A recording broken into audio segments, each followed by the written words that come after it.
Thanks for being here today and for clicking on my video. We're working on a little mini series that I've started. It's called Around the World Legacy. So a friend of mine, Nasena, wrote a Around the World Legacy challenge. It has 3 different generations, and each generation kind of focuses on a different country. Let's see, okay. So I found the Google Doc. Traveling is the best way to experience what the world has to offer. You're going to move around to experience it all with each new generation. So generation 1 is what we're building here. It's Japan. So the colors were red and white. You start off in a world inspired by Japan. The beauty of the country is all around you. You want to be able to experience all of it. You try all the things, even some, hold on. You try all the things, even take some money that you had from your move to invest in a business. You weren't going to work a traditional job. You wanted to raise your successful family in peace and serenity. Make your home in Mount Komorebi. You were gifted $25,000 to start your life. So, first thing I'm going to say, as I'm reading through this, I have too many things going on to start like a whole gameplay of a whole nother legacy challenge. So I thought that I would just, help promote a friend's thorough legacy challenge that she wrote and just kind of create some sims and some builds and lots inspired by this challenge. So this lot is definitely not within the 25,000 that you're supposed to start with. But anyways, let me move on forward. So your first generation, it says the aspiration is Zen Guru. Your traits are adventurous and proper. So the goals here are to run a yoga, nail salon, or spa / relaxing type of business. And that can be your only source of income. So there's a little note here. If you don't have businesses and hobbies, you can just do like a freelance career. The idea is no traditional job. So max the aspiration, max the wellness skill.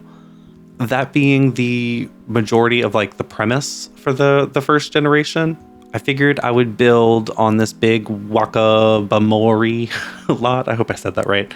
Here at the very, very bottom of the map in Mount Komorebi. I wanted to do a small business residential to kind of follow the legacy challenge, but I figured the small business, of course, would just be a big spa. So I got a little carried away as well. So it's kind of a spa / garden, but that still kind of follows in the whole, relaxing type business. So now, as far as the architecture, the other lots that are already here in Mount Komorebi, they usually follow a more modern Japanese style. But there is a neighborhood that has a temple in it. You can't actually go in the temple, I don't think. But it still follows the traditional, old school Japanese architecture, I guess. Kept, beating home the whole no traditional job. So I figured let's just make it look like a traditional business then. A traditional Japanese business. So, right, I'm totally getting myself sidetracked here. There is a temple, right, in the other neighborhood in Mount Komorebi that inspired this build. I kind of started creating this vertical temple looking building, and then I end up expanding from there. I figure the quote unquote temple is going to be the main residence for the siblings that I made. I'll mention the siblings. I actually made another video as well, making 2 Sims. One of them follows the legacy challenge. The other one's just kind of I threw a sister in to go with bro kind of thing. So you wouldn't live alone. At least until we, fall in love, have babies, that kind of thing. So yeah, the temple is the residence. And then right here off to the left, you see I put in a spa, kind of like a springs. I think it's an onsen. I hope I said that right. And then on the opposite side, I ended up just kind of putting in a covered pavilion, if you will. I figured this little covered pavilion would be a space to host a yoga class or do guided meditations. I like to do this thing where I set up the yoga class and then I line each little mat with a little meditation stool. I haven't run into any issues yet, but then again, I also haven't tried 2 different Sims trying to do a guided meditation along with a yoga class. But maybe don't do that. So, right, we work on our wellness skill over here in that little pavilion, and then immediately underneath each of these, I put in kind of a little 2 twin sister, I guess modular type buildings, if you will. These 2 on either side are going to be more of the spa pieces, if you will. So the saunas, the massages, place to get your nails done, stuff like that. My vision, so I had a very vague vision when I was going into this. I knew that I wanted to make a really big lot just to have fun with building. And my thought is you walk in, you take your shoes off, kind of like a bathhouse. You get there, you shower, and then the way that you navigate the lot is through like a series of like breezeways. So everything is kind of off the ground on like wooden platforms. Now, because I knew that I was going to want to do this breezeway system, if you will, I knew that it was going to involve a lot of landscaping, but I also knew that I wouldn't be able to necessarily do the landscaping right after creating like the quote unquote shell of the build, if you know what I mean. Landscaping serves two big purposes when I'm building. So the first, of course, is the, pretty. It makes things, look a little bit more cozy. There's definitely a like pleasing like to the eye effect to bunch up different flowers and such and shrubs, etc. But the other reason that you landscape is to cover shit sometimes. So sometimes you might have an idea about how you want something to go, and then the game has limitations. Like you literally can't do certain things, or you can't do certain things right next to each other. The most common thing that I think of is running into issues with like platforms right next to foundations and them not being on the same level. So that's like a very common situation where I think of, you know what? Let's just add in some landscaping and cover up this mess. And then all of a sudden it's pretty to look at and you can't see the break, the space, the imperfection, if you will. So that said, I knew that landscaping needed to be like one of the last pieces, and I knew that it was going to be a pain in the ass because I was going to have this whole, series of platforms everywhere. So I'll let the cat out of the bag now, 7 minutes in. This video very easily could have been a speed build that's like an hour and a half to 2 hours, but I kind of just stopped recording at a certain point. Here's my thought. So I know that it's not telling you the full story of the build if I don't record everything, but one of my like biggest inspirations and one of the people that I used to watch when I was like trying to learn how to build, and I would just loved watching speed builds, was Kate Emerald. And now I probably won't ever chop up and cut out as much as she does. She tries to keep it even shorter, but y'all know I can talk. But honestly, what the hell am I going to talk about? What am I going to, that's going to actually be relevant to the build and the video after about an hour? You know what I mean? I also try to be like conscious of your time. So I know with YouTube videos, you can always, put it down and pick it back up very easily. But I guess I'm aware that I'm no like crazy professional video editor. So I feel like it's too much for me to ask for more than an hour of your time, like each video, if you know what I mean. Anywho, let me reel myself back in. So, right, I saved the landscaping for last. A huge shout out to the tool mod by TwistedXC, making things so much easier for me to be able to just activate, or toggle like the active object or whatever when you're using the tool mod, select a plant, and then literally just click exactly where I want it to go, and then not have all these weird leveling issues. Mostly because I wanted like lush greenery underneath the platforms, and that's just not something that's just regularly available to do in the game without using like terrain paint. But anywho, let's see. Okay, at this point in the video, where are we at, Clayton? we're working on the roofing. So I'm sure that there was a more realistic or IRL looking, I guess, I don't know what I'm trying to say here. I figured that there was probably a better way to do the roof to make it a little bit more realistic to actual like traditional Japanese roofing. But this is 100% where I jumped in and just started kind of taking my own little creative twist on it, because at the end of the day, it is The Sims. So it's not going to look exactly like it. And sometimes you just have to make adjustments to Sims builds to make it cute, right? It's like a scaling thing or whatever. But anyways, y'all know what I mean, right? Have you ever played with a dollhouse, seen a kid play with a dollhouse? The items in the dollhouse are too big for the like actual like scaling, if you will, the ratio. So you kind of have to follow that same kind of idea when you're building here in The Sims 4. So I did do a little bit of a search and watched a few different YouTube videos and different things from people that I found that spoke English and were from Japan, talking about Japanese homes and Japanese architecture and different things. So a lot of the Snowy Escape items actually already follow those kinds of things. So like sliding glass doors, then the like paper walls on the inside, so that type of like wallpaper, and then using two different types of windows, like paper covered windows where it just kind of warms the lighting, but then you actually have like glass windows where you can actually see out. So some of the things, and I don't remember all of the specific like actual terminology, but the biggest thing that I remember, because it is a mechanic in the game of taking your shoes off at the door, something that I learned from watching the different videos is it's actually a little bit further than just taking your shoes off at the door. So if you ask somebody, you know, where is the barrier in your home between the inside and the outside, most people are going to say the front door. In a Japanese home, the barrier between inside and outside is not the front door.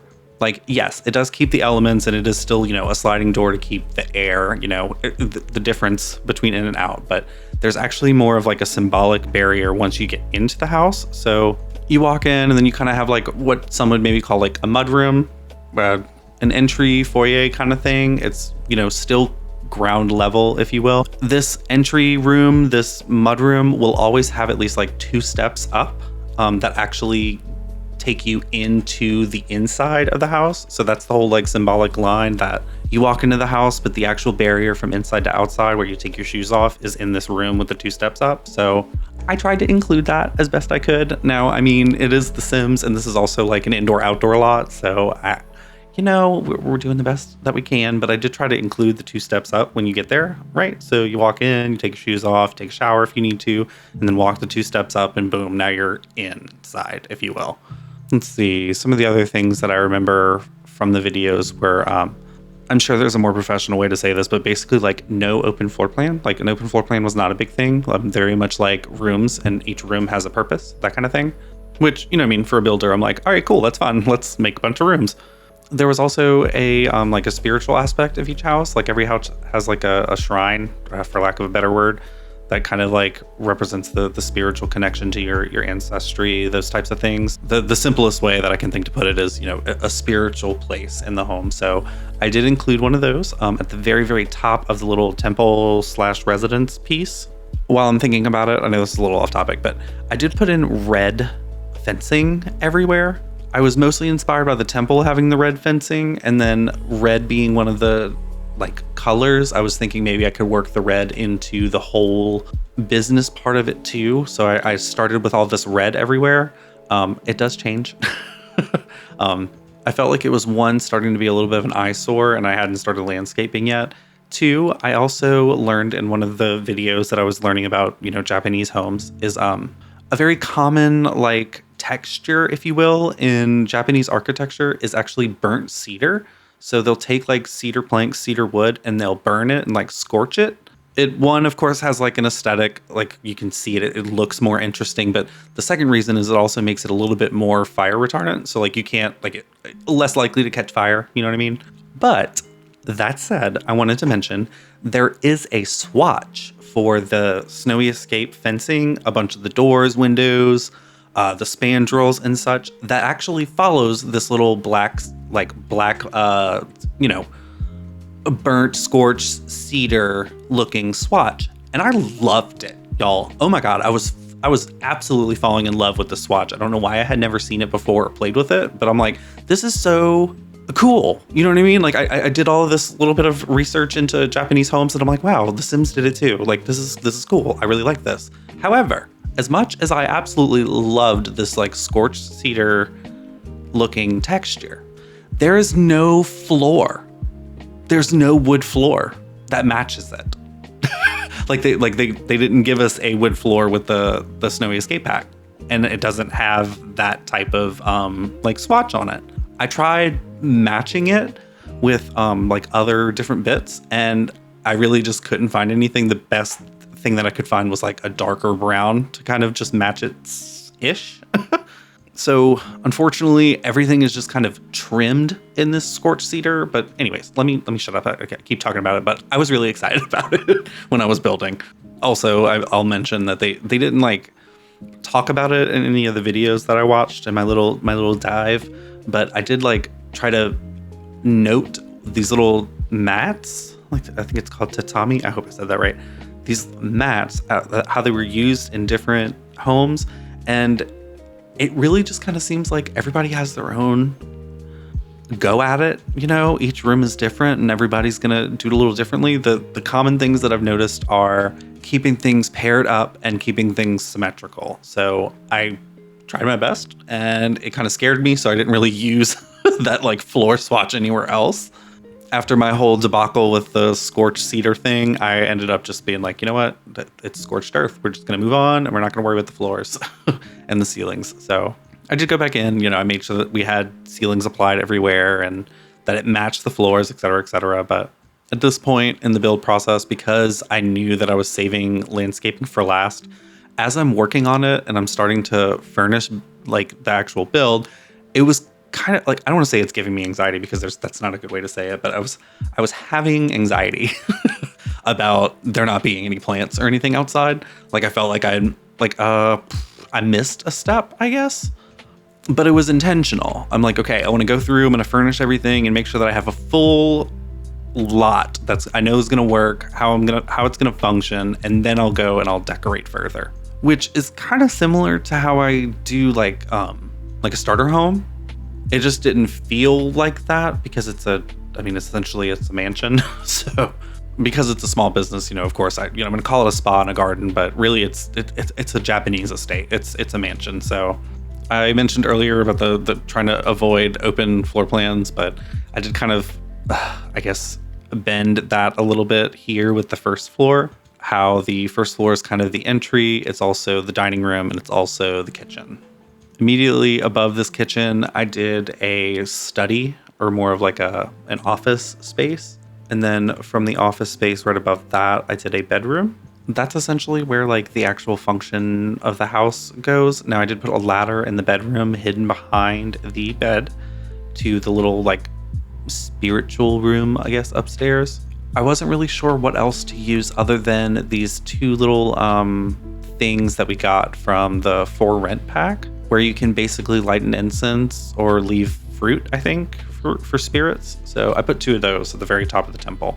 Well, we called that our shrine. I also felt the need to use that new magnet board that we got with the, what was the event called? Was it not the Forever Friends? I wanted to say Nature's Calling. The Forever Friends event that happened right before or during the release of the Adventure Awaits pack. So, anywho, another thing that I have seen like other Sims 4 builders do, and I'd seen like the word, I guess, here or there. The word, I hope I said this right, but Japandi. So it's an architecture style, and I was finally like, while I'm doing deep dives, I'm like, let me figure out what the hell this is. So Japandi is actually a mesh up of like Japanese architecture with Scandinavian architecture. I'm not trying to turn this into a whole like architecture tips, and I'm definitely not an essayist, so I'm not going to go too far. But basically, there's a lot of similarities between Japanese and Scandinavian architecture, so they just kind of blended them together, and they work really well. So anywho, here we are. We're going into the office space here. Now that I'm thinking about it too, the office space also kind of dual serves as like a living room. So I did put a TV and a couch in here. So maybe it's, you know, a living / study. So a living space. Yeah, because I mean, you study in your life, right? So eating space downstairs, living space, second floor, and then sleeping space, and then spirit space. Anywho, I included the onsen spa like I mentioned, and then we also talked about the pavilion that's going to be right on the other side. Now let's see. So the actual spa rooms are going to be running on the two sides of the lot on the way to the temple. I mentioned I included saunas and nails, like for nail salon, massages, and then kind of like as like a focal point or a centerpiece for this entire lot, I actually did do a step down off of this breezeway. So it's still kind of platformed in a way, but it's uncovered and it's right in the middle of everything. And I put the like actual springs that we got with the Snowy Escape pack. just think it's really pretty. One, it also fits this whole build very well. And then two, I also wanted to mention, you can't put like pools on platforms. You can kind of put pools next to platforms, if you will. But this spring, as well as this like display thing, kind of pond that we got with the Get Famous pack, and then the hot tub that we got with Venture Awaits, all can be placed on a platform. And I just think that that's wonderful. Trying to keep with this whole spa, you know, you took your shoes off and cleaned yourself, and while you're here, you know, everything is lifted. You're on a platform above the earth, if you will. I figured, you know, I need something to get you there without you actually touching the ground. And it worked out really well. So just thought I'd share that little good news with you. Here we go. Yep. In the bedroom, a lot of the, thinking back to the Japandi discussion a minute ago, a lot of the interior like bedroom furniture followed the very Japandi style. So like the neutrals and minimalism, the sleekness, etc., etc. The woods. Figured this would be a nice little, you know, quiet place, if you will, of course, because, you know, you're sleeping here. Hello. Now, a lot of the things that I saw in Japanese bedrooms, the bed is not actually pushed up against a wall anywhere. So I kind of cheated that a little bit. I was trying to hide the not the stairs, the ladder to go up to the little spirit room there. But I also kind of hid a mirror on the other side, which essentially pulls the bed into the middle of the room, which is the end goal. So I did play with the idea of doing limited packs for this build. It's kind of become a new little thing of mine that I really enjoy doing. I would have never, a year ago, I never would have guessed that I would have been a person that likes limited pack builds. But for a second, I was almost like, maybe I could get away with like businesses and hobbies, snowy escape, started thinking of other different packs that I might be able to include in here. But then I remembered that we're doing a really big build here, and I kind of didn't want anything to, I guess, like disrupt the flow, if you know what I mean. Like, don't get me wrong, I do love a good creative challenge. I love a shell challenge. You know, give me the bounds to kind of force my creative process to think outside of the box. I love that kind of thing. However, I really just wanted to be inspired by this legacy challenge and just put out a really big, gorgeous build for you. So that's what we did. I think I managed to use less than 30 DLCs, which is a feat to me, but also saying it out loud sounds fucking nuts. We have so much DLC with The Sims. Like, this is wild. When I really like kind of zoom out and think about it, like there's a lot of DLC. And then on top of that, the thousands, if not millions of players also include people that create custom content to add on top of this.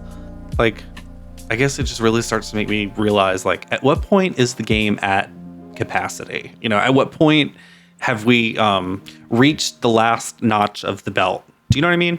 I work with software, like, professionally.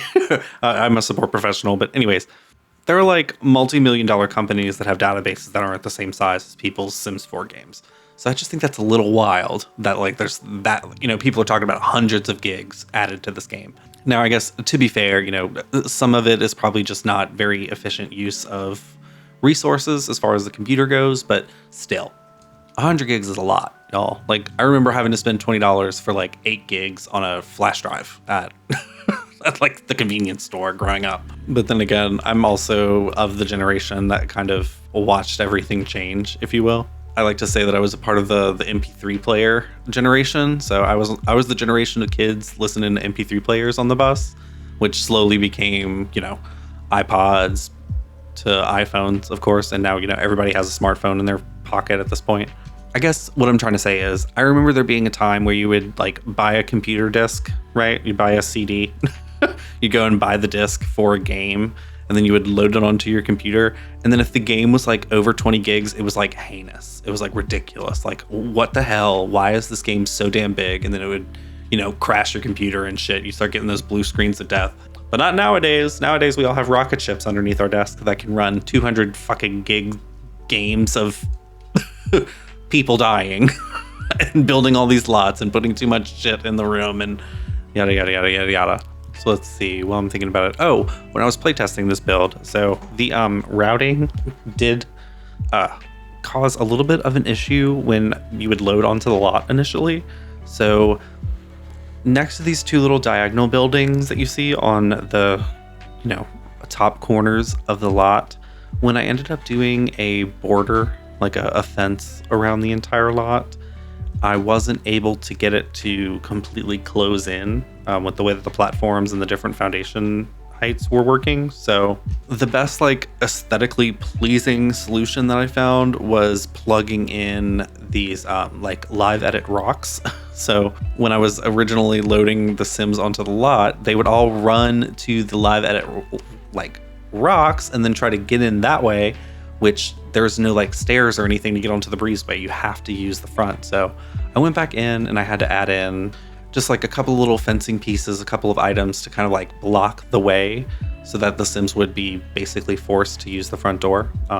I think it's because I played with all of these platforms and foundations to create this lifted breezeway type number. I think that is kind of what originally, screwed with the game. Didn't quite understand what was going on, but it all ended up working out, right? So the issue, I guess, while I'm sitting here talking about it, the main issue that I had was I was trying to create my own fence. So one of the things that I was seeing about a lot of Japanese architecture, the plaster walls, which have actually apparently been proven to also absorb moisture and humidity to help dry spaces inside. But anyways, I wanted to have a white plaster wall, if you will. And I really wasn't liking any of the fencing. And then the other thought is, I've lifted this entire lot with these lifted breezeways and the platforms and such. So I needed the fence to be kind of taller than normal in a way. So I saw somebody do this with half wall trims, I think. Yeah, half wall trims, where they would basically draw a half wall trim on the ground and then lift it using a foundation type of thing. So that's essentially what I did. I used an actual half wall, and then I put the swatch from this same wallpaper that I used here, and what you can see here in the spa, to kind of help the fence match the buildings around it. And then I of course raised the foundation up high enough to get it to the height that I wanted. And then there's that I think it's firmament foundation. I hope I said that right. It's basically just a plain concrete looking foundation, and it comes in white.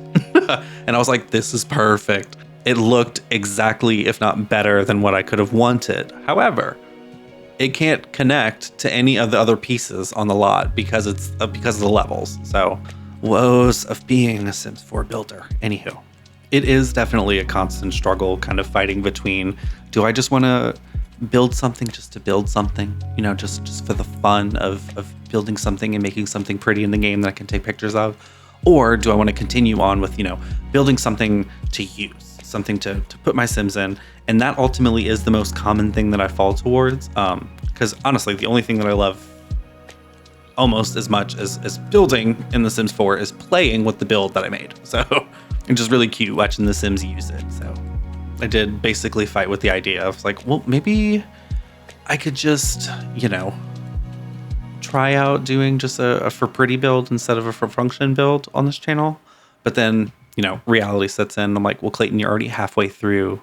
So it'd be kind of a waste, well, why the hell would you stop at this point with the furnishing and the functionality to just, flood the lot with shit. Let's see. I do want to mention the shaders for a second. So I do use G-Shade when I'm building, and when I play actually too. I use a bunch of different presets. It just kind of helps with, the image, the video quality, and it's just pretty to look at for one. But when I'm building, one of the most common presets that I like to use is actually by Asibsa. It's the sour preset. But I had never, I guess, used it and built in Mount Komorebi in this world. And one of the shaders that are used in the preset was making the grass orange. Not orange, like an ugly orange brown, I guess.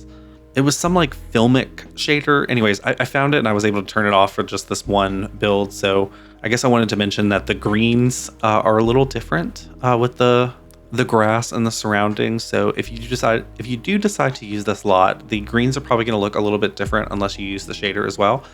So while I'm mentioning this, if you do use G-Shade and you use the sour preset by Simsa, just turn off the filmic one and it will look just like this. Now let's see, reeling myself back into the video again. Now I mentioned earlier that I didn't do limited packs this time because I didn't want to interrupt the flow, if you will. However, I was still doing a spa, so of course, naturally, I found myself filtering to the spa day items a lot, often at this point. Like, doing the furnishings here in the spa was probably the most, I don't want to say difficult, but the most iffy, I guess the most like bumpy of the road. So when it comes to spas and like wellness retreats and different things, it's usually very minimal, right? You don't want to have too many decorations. You want to kind of just keep things clean and that like peace and serenity that comes with things just being nice and empty in a way. The openness or whatever. I wanted that, you know, I wanted to really channel that. However, there is a certain level of things that you have to like end up putting on the walls. You do need to change up different plants and sometimes rugs and different things, because if this is supposed to be a spa, if I don't do enough, your Sims will walk in there and then they'll be upset because it's poorly decorated for whatever reason. So yeah, making sure there's enough on the walls and there's enough decorations in there. Then I should also mention that can sometimes backfire on you as well. So like you could heavily clutter a build and include a few items that fall under a certain like decor type, and that sim may have preferences against it, right? Or they might dislike something. So I had this happen with one of my legacy Sims where they didn't like shabby decor, and I had included that I can't remember which kit it is or stuff pack it is, but basically it's like a milk crate that has albums and records in it. I just like the way it looked, but immediately that sim got the poorly decorated moodlets, and then also it like compounded into other things, and basically it ruined his whole day. So I was like, well, shit. You know, sometimes you're too decorated and sometimes you're not decorated enough. It just hurts my heart sometimes when the Sims don't like it. But anyways, it's just a game. Let's see. All right, we included some of the spa day decorations in particular to kind of help keep it still feeling like a spa. I really love like the little pillow pieces. There's one with like perfumes and oils and such. I kept really wanting to use different dividers, but it really just wasn't working like the way that I wanted it to. I did use those glass walls to kind of open the space, or the little smaller spaces, if you will, in a way, but still keep them separate. So like if you're in the sauna, of course, you can still see out. It's not closed in, I guess is what I'm getting at. And I kept wanting to use these dividers that we got with the spa day pack, but I just didn't like, I guess, leave myself enough room with these little spa modulars. Anywho, we get the saunas in. I finished the house. We got the like wellness pavilion, and then you've got the little spa springs pavilion that looks out over.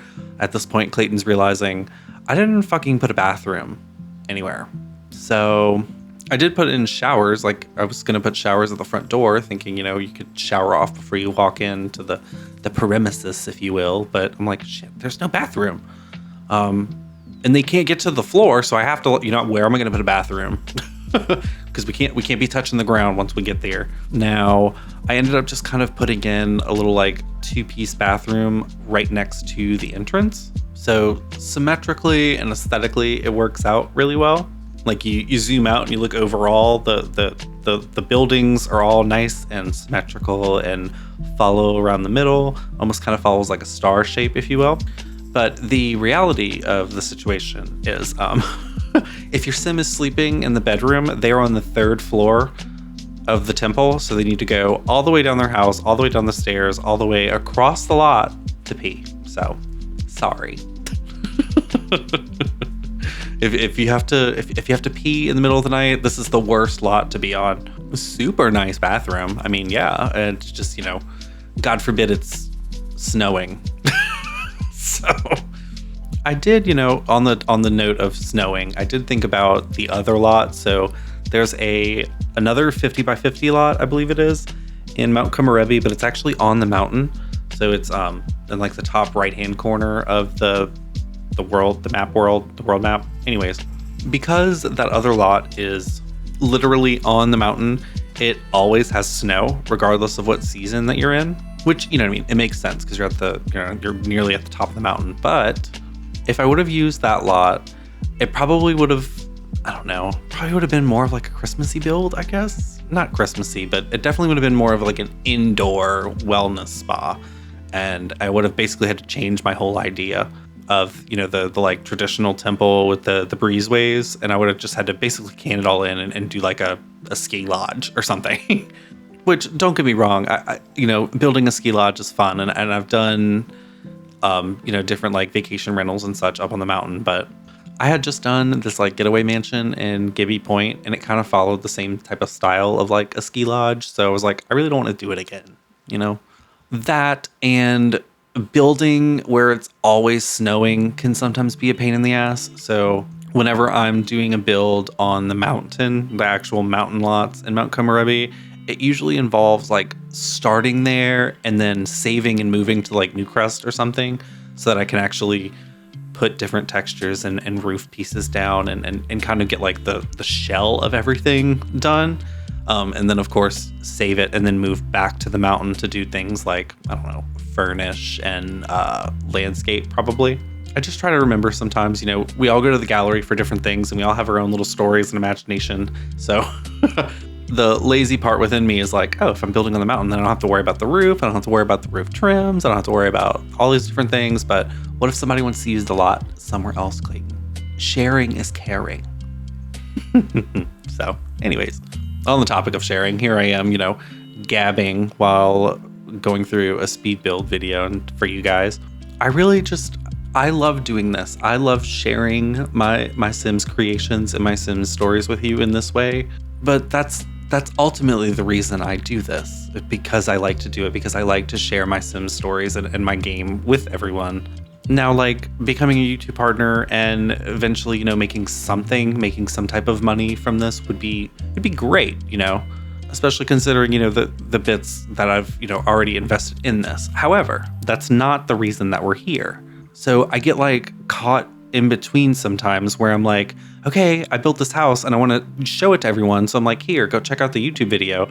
But it's just, like people are taking it as me, like trying to promote myself to try to make money or anything. And it's like, no, I just grew up on YouTube and I just like making YouTube videos. And, you know, like it's just, this is the way that I like to share my creations. So if you don't like the videos, if you don't like me, you don't have to watch it. And I'm not trying to, you know, sell you anything here. So this is a hobby before it is a hustle. Now, the other thing that I want to throw out there is I'm not like trying to make money or try to become like some huge creator in here. However, I don't want the algorithm to hate me. So there are still, you know, bits and pieces of being a YouTuber where I have to kind of follow the status quo, if you will.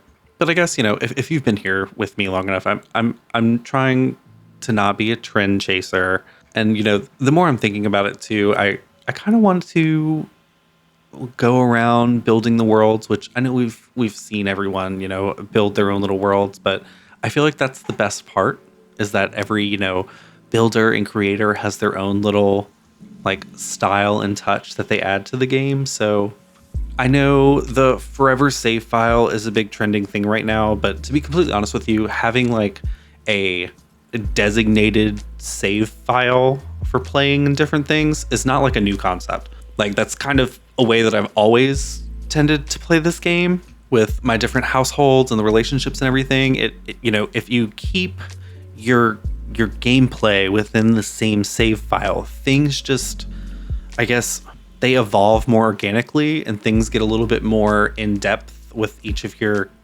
Sims and your builds and such. Generations start to pass, etc. So I am thinking of kind of going the forever save file route with the channel and like basically just following my legacy and rebuilding the worlds as we go. Now, I am on the third generation of my legacy at this point, and we're at the get to work world. So I think I have a little bit of catching up to do first. So the legacy, the first two generations, the first one, let me back up. I followed the Pack Legacy Challenge by Rosanna TXT. I just kind of put my own little twist on it. The first generation anyways is the Outdoor Retreat Pack, the very first DLC that we ever got for The Sims. So I feel like it kind of gets a bad rap, and it, you know, it's kind of like the first child, if you will, like the guinea pig. So the outdoor retreat pack needs a lot of work. It needs some love. So just because of all the things that came after it made us realize, how much it needed love. So the Adventure Awaits pack, I feel like, had everything that we wanted when they originally gave us the outdoor retreat pack. So I'm kind of thinking along a series of rebuilding Granite Falls, but trying to like incorporate getaways and custom venues into it. So stick around, we might have that coming soon. Now, let's see. Let me reel myself back in because I'm just sitting here yapping. Where are we at? Oh, so we're building the little break room of sorts, if you will. So being that it's a small business, of course, you're going to have employees. So I thought that I would create this little gated space to park your bike. I threw in a little vending machine. I figured this would be a good little spot for employees to keep their things. So I also included like a little board. And then I put the trash and mailbox here because people still live here. Now, I did include a little bit of landscaping here on the like facade of the house, just because I still wanted it to be a little cute. However, I didn't do much outside of this. I kind of wanted to leave the impact of like the big white wall, and then things being kind of plain on the outside of the wall, so that once you walked in, it would create that like jarring contrast of how lush everything is inside. The little entryway place where I was thinking you take your shoes off and take a shower ultimately kind of becomes like the entryway for the business. So I included the kiosk so that your customers can check in, and then threw in some little decorative things like a hat rack. There's also like the specials, or I think the events of the day little board. Size that down. It came with the Snowy Escape pack. Now, one of the things that I'm remembering back, I was trying to play with the different, levels with the platforms and the foundations. So the first floor, I had to do tall wall height.